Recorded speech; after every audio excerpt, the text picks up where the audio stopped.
On today's episode, we're going to talk about a topic we have not really touched on for the last month or so, and that is a possible trade for the Bengals star pass rusher and the NFL sack leader in 2024, Trey Hendrickson. Because if you missed it, we're going to go in actual chronological order. Hendrickson hopped on the Pat McAfee show.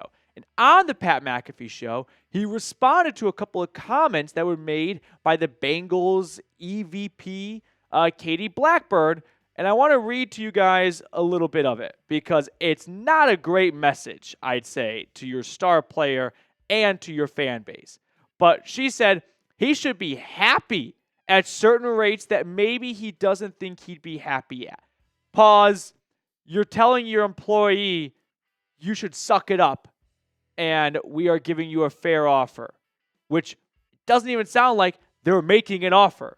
And then bolded, I think some of it is on him, but to be happy at some point. This is like when you work your ass off and then your boss rewards you with a pizza party instead of a Christmas bonus. And they're like, you don't like pepperoni, you ungrateful bitch? And it's like, no, it's just I'd rather have cash. So this came, by the way, from Ben Baby, the Bengals beat reporter for ESPN. And so following these comments, Pat McAfee had Hendrickson on his show. And there was a lot to take away from it, but I'm going to give you guys the highlights. So, quote from Hendrickson, those comments from Katie Blackburn were definitely disappointing, and communication has been poor over the last couple of months. It's been a little bit frustrating, and if they have anything they'd like to discuss, we're definitely willing to listen. Hendrickson letting everyone know, I know I put up 17 and a half sacks the last 2 years for this defense. I'm the best player on this defense by a mile, and my team won't even talk to me. He said they weren't even talking to his agent.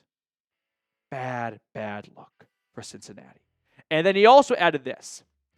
The one thing I was hoping was on an April Fool's joke was that article. Called my agent, found out it was not. That was a little disappointing because communication has been poor over the last couple of months. That is something I hold in high regard. They have not communicated with my agent directly. It's been something that has been a little bit frustrating, but again, this is the business of it. Welcome to the Cincinnati Circus, where I got to give them some level of credit. They were able to pay Jamar Chase and T. Higgins. It cost them way more money in the long run by dragging their feet on it, but they did. They got it done. They gave both their star receivers big 4-year extensions. They made Jamar Chase the highest paid non-quarterback in NFL history, and T. Higgins the highest paid number 2 receiver in NFL history. But to not even talk to his agent? Hendrickson has said that he is okay with sitting out this season. I feel like we are not near any type of good, peaceful ending.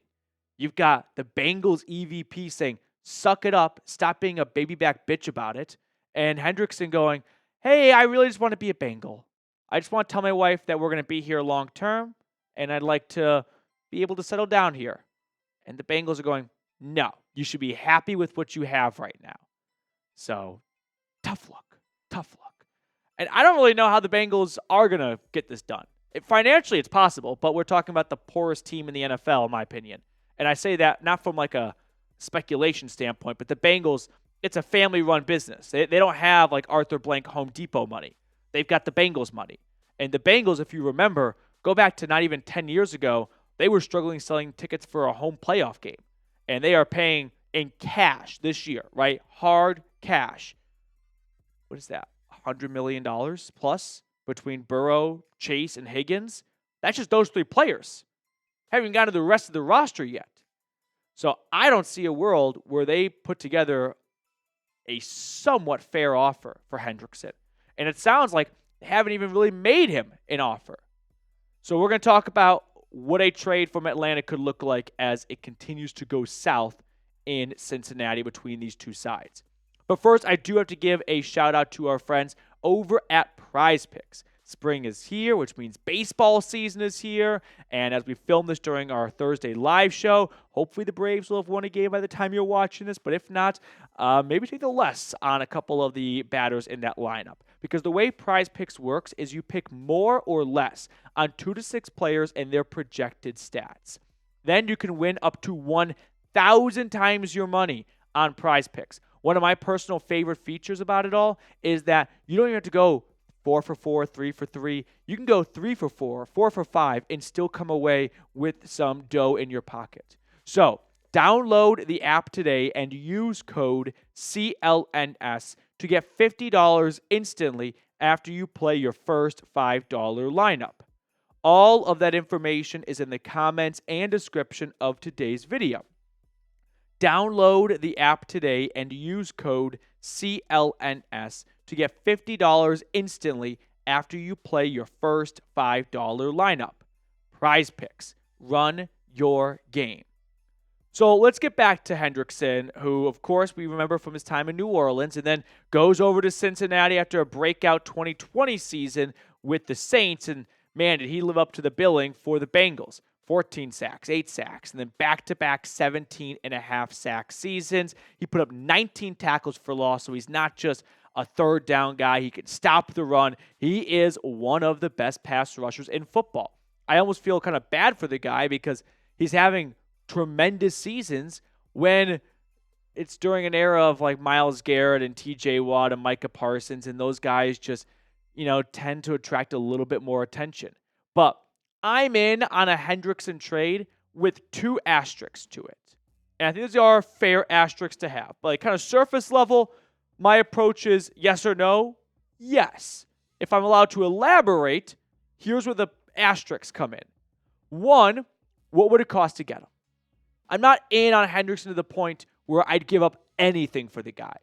At 30 years old, there's going to be something that's a little bit too rich for me. So I cooked up 2 creative trade ideas. These are definitely favoring Atlanta when it comes to compensation to get them. But that relationship in Cincinnati is going south real fast, and they may not have a bunch of really good competitive offers because teams are going to lowball them. So here's my first trade idea. Trey Hendrickson to the Falcons, along with the Bengals' first-round pick. The Bengals get Atlanta's first-round pick. So they move up 2 spots, and they get a future second. I just realized this. The Bengals might say no to this because this requires at 15 paying a little bit more than 17 because every single spot in the first round has a contract assigned to it, and they're poor, so they actually may prefer picking later so they have to pay less to a rookie. But they move up 2 spots and they get a second.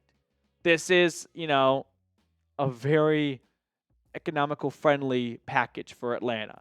Move back 2 spots, and all it costs you is a future second for 17.5 sacks. Yeah, we're in. Now, that's probably a bit on the ambitious side and daydreaming side, but you never quite know. A second's not nothing, and they move up, 2 spots, so that counts for something.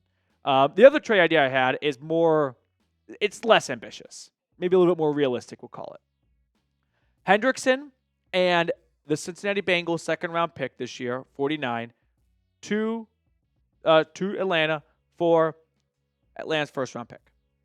So the Falcons walk away from this draft with Hendrickson and then 2 seconds as their first 2 days of the draft. No third. That belongs to the Patriots.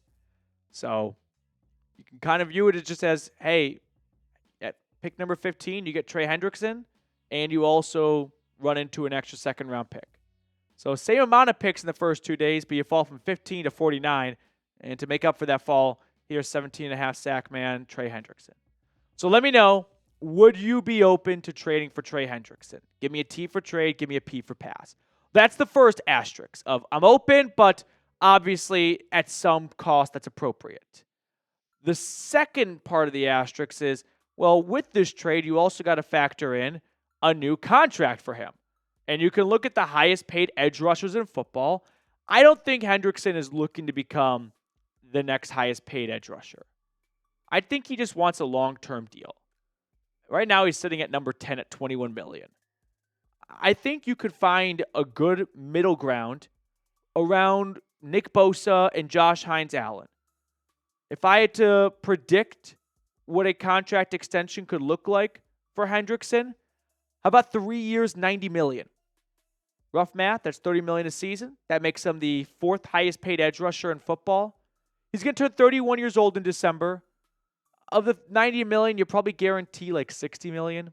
So it's a 2-year, $60 million contract for A player who over the last 4 years has been top 5 pass rusher in football, no doubt, right? Not even really up for debate here. I know that's a little steep. And that kind of brings me a little bit to my second asterisk is if you're going to make this type of investment, that's okay to do, even for a 30-year-old. But you got to make sure the timing is right on your end. You don't want to give up valuable draft capital and then devote a good amount of your salary cap space if your offense isn't ready to roll. So how much faith do you have in Michael Penix? If you believe Michael Penix is going to take that big step forward and be this team's franchise quarterback, if you're like, hey, what we saw last year and what we saw in practice all season, we think he's the real deal, then $30 million for Hendrickson is a bit of a bargain.